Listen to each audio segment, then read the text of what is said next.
Cinsi yolla keçən infeksiyalar. Əgər həyatında bir dəfə də olsun cinsi yolla keçən infeksiyalara məruz qalmısınızsa, bu əvvəllərdə ola bilər sizdə. Mütləq bu videoya sona qədər baxın, çünki sizin üçün çox faydalı bir məlumat paylaşacağım. Kişilərdə cinsi yolla keçən infeksiyalar bir sıra problemlərlə özünü biruzə eləyir. Bu daha çox sidiyə tez-tez getmə, göynəmə, yandırma, acışdırma, bu kimi hallarla eyni zamanda cinsi orqan ətrafında qaşıntı, axıntı, çirk, bu kimi hallarla özünü biruzə eləyir. Bəziləri müraciət edirlər ki, mən əvvəllər 2 ay, 3 ay, 1 ay bundan əvvəl cinsi yolla keçən infeksiyaya yoluxmuşdum. Həkim mənə antibiotik verdi. Əlamətlər aradan qalxdı, amma indi bir dəfə olub, ikinci ola bilməmə, bədənimdə zəiflik hiss edirəm, olduğum yerdə əlaqə zamanı sərtləşmə itir.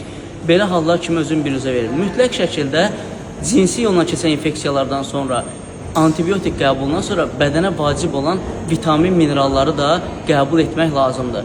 Bununla bağlı keçid edə bilərsiniz səhifəyə. Orada